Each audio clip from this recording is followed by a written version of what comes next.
what would be a rough percentage of people that are buried compared to those that are cremated? When we bought the funeral home in '85, we were doing 50% burial, 50% cremation. Mm-hmm.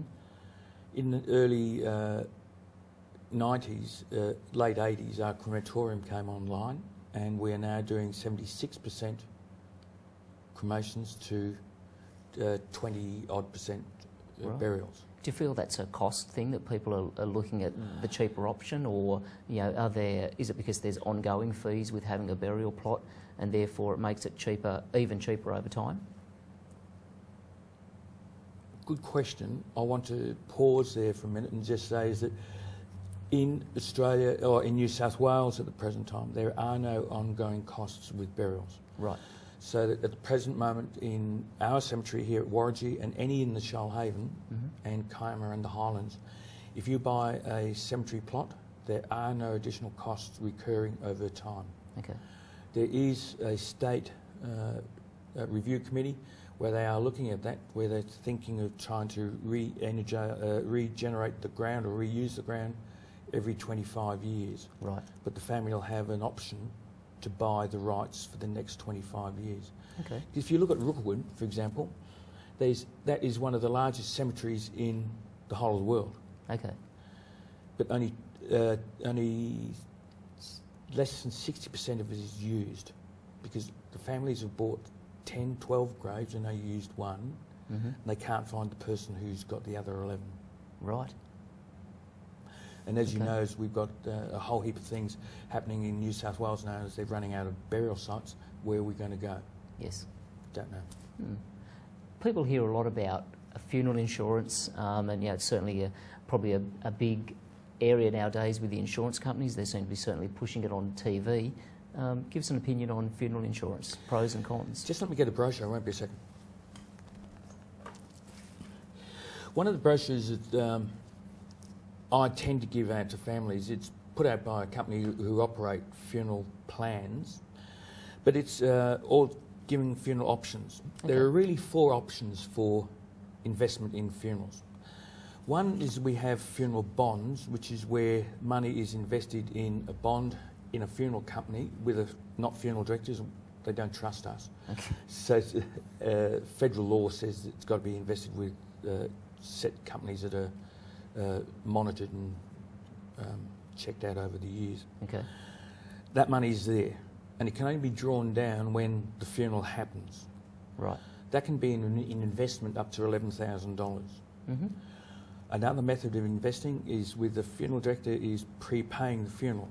For example, the funeral today, say if we were to say round numbers is $5,000, you can sign a contract with us or your funeral director up to $5,000, and 10 years later, call on the contract and there's no added costs. Right. So that's $5,000. The other method is to invest your money in a bank, in interest-bearing deposits. And the last method is funeral insurance. And we are bombarded constantly, every day, on the television, day and night. Yep. Insurance now. Don't let the kids be embarrassed by the cost of a funeral. Yep. My advice to all the families who come in here about that is to say, let the kids worry about it, spend the money now. Yes. Because I'm skiing, because it's spending the kids' inheritance now and generously. Yep. Right, so that it's really their expense, not ours. Yes. But it's nice to have money put aside. Funeral insurance has got a positive benefit to it. And the positive benefit is, and not being crass about this, if you've been diagnosed with an illness that you've got 3 to 4 years and they estimate that you're going to go and depart in 3 to 4 years and you haven't got any investments for funeral insurance or funerals, take out insurance. Okay. Because in about 7 years, the funeral keeps going, the costs keep rising, the policy keeps rising, and keep going until you're 90. Yep. You could pay for a $6,000 funeral or $5,000, $140,000. Wow. One of the websites I suggest your families might be interested in looking at would be, there's a website from the Combined Pensioner Superannuants Association, CPSA. They've got an in-depth report on it. But honestly, before anybody invests in funerals, get advice, but do the homework, do the research. Go to your funeral director, just get this book or get a personal profile. Okay. Do your homework. Yeah, that sounds like fantastic advice, Ian. Thanks for that. And now I can't remember the next question. Acclamation. So that we just, How's that going? good. Not too long? What are we? Now we good? We've been about 12 minutes, 15 minutes so far. That's all right. Do you want to do, is it acclamation? Acclamation, as in water. Yeah, I wasn't sure whether it was motion or motion. Motion. Motion. Acclamation. What if I do a can't afford a funeral? Yeah, I think that's a good question. What can I do? What do I do if I can't afford a funeral? What assistance is there? Yep. Government assistance. And probably if you talk about acclamation, that kind of works. Maybe we do, what do I do if I can't afford a funeral? Restriction on spreading ashes and acclamation. Yeah, that works. But and do then those just three. finish off with should I donate my body to science? Yep. And Ian can just say, look, it's not big enough. There's none, yeah. The kind of issue is No, the better question is not about donating body to science, donating organs. Oh, Better yeah, okay, question. yes. Yes, that's a good question. Yep. Good question. Better question. Okay. Okay. Right to go again? Yep. Ian, what should I do if I can't afford a funeral? Or my family can't afford a funeral? That's a good question. Yep. Unfortunately, is that every funeral director will ask for who is going to be the person signing for the funeral. There's only one person, and they become the applicant or the trustee or whatever name you want to give them. They become physically responsible and financially responsible for the whole cost of the funeral.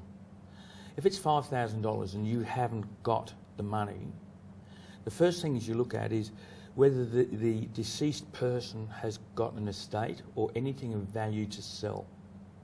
Right. If that's a no, and I can't have the money or I don't have the money myself or that sort of situation, there is one avenue left. I know of people who've gone to churches and Salvation Army and members of Parliament and got small amounts of money, $500, $400 a year. Mm-hmm. If the person is a pensioner and they're married and one dies, so one is a widow, there is a Centrelink benefit paid. Okay. And I think currently it's up to about $1,800 to $2,000, but that's means tested. Right. That needs to go through Centrelink process. Okay. If the person is a pensioner on their own, I think there's 3 or 4 payments to come to the estate as well. So there's a small amount of money there as well. Okay. But if that doesn't help, the other way is to go to the local court and ask for... the old term used to be destitute funeral. Right. It's now got another name, not as harsh as that, but the state will pick up the bill.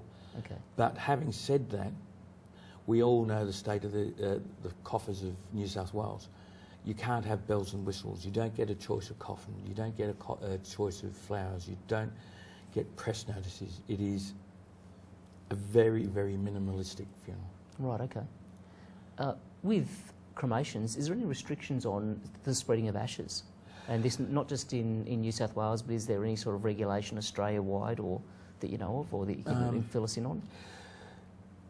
Take the last part first, is that every state operates their funeral industry as an individual identity.